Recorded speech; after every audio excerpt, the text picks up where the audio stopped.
Hello friends, कैसे हैं आप सब। दोस्तों, आइए एक बढ़िया सी कहानी सुनते हैं जिसका शीर्षक है राजा का अहंकार। एक थे राजा सूर्यसेन। वह बहुत बड़े दानी थे। उनका प्रतिदिन का नियम था कि सवेरे जल्दी उठ जाते और नदी में स्नान करके पूजा पाठ करते और उसके बाद गरीबों को दान दिया करते थे। तब जाकर वे अन्न जल ग्रहण किया करते थे। उनकी दानशीलता और दयालुता की भावना देखकर उनके आस पड़ोस के शत्रु जो राजा थे वो भी मन ही मन बहुत प्रभावित थे। राजा सूर्यसेन के राज्य में प्रतिदिन सैकड़ों की संख्या में भिक्षुक आते थे। उन भिक्षुकों में दो व्यक्ति जिनका नाम रोहन व सोहन था, कई वर्षों से लगातार राजमहल में आते थे।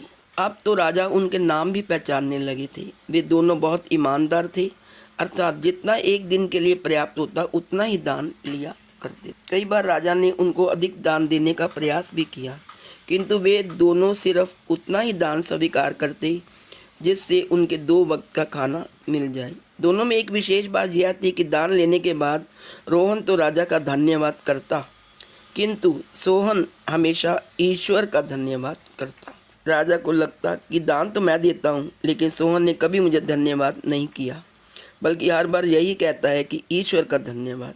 अब यहाँ पर आकर राजा का अहंकार जाग जाता था। वह चाहता था कि सोहन भी रोहन की तरह ही उसे धन्यवाद दे। एक बार जब राजा दान दे रहे थे तो हमेशा की तरह रोहन ने कहा, महाराज आपका बहुत बहुत धन्यवाद। लेकिन सोहन ने दान देने के बाद कहा, ईश्वर का बहुत बहुत धन्यवाद।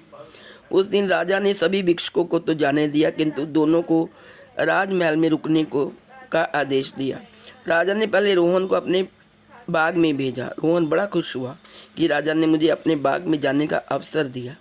वह बाग की खूबसूरती में इतना खो गया कि आसपास का ध्यान ही ना रहा।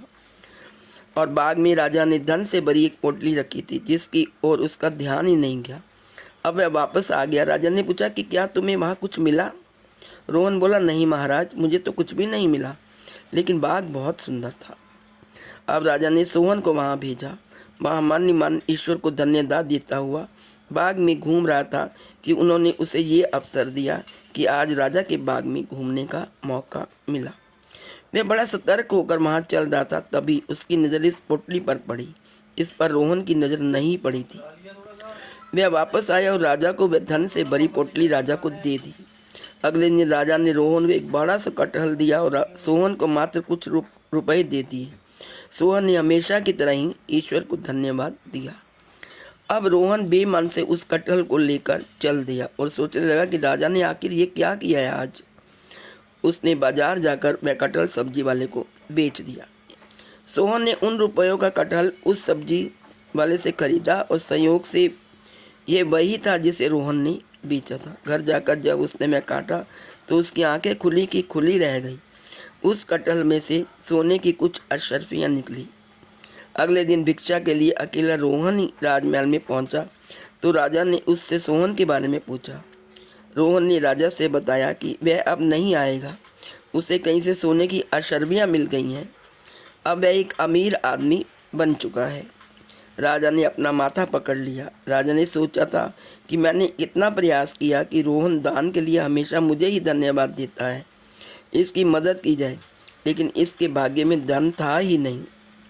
सोहन ठीक ही हर बात के लिए ईश्वर का धन्यवाद करता था। राजा का घमंड टूट चुका था। अब राजा ने कहा कि हे ईश्वर, मुझे सही राह दिखाने के लिए आपका धन्यवाद। तो दोस्तों, ये थी आज की कहानी। इस कहानी से हमें यह सीख मिलती है कि हमारे पास जो भी कुछ है वह ईश्वर की कृपा से ही प्राप्त हुआ है, ना कि किसी और की कृपा से। इसलिए हमें घमंड नहीं करना चाहिए और दूसरों से ईर्ष्या भी कभी नहीं करनी चाहिए। आज इस वीडियो में इतना ही।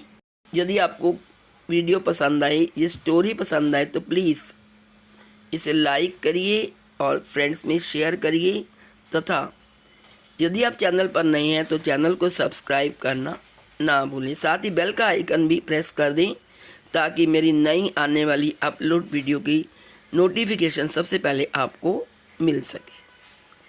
अब लेती हूँ इजाज़त। Bye bye, take care.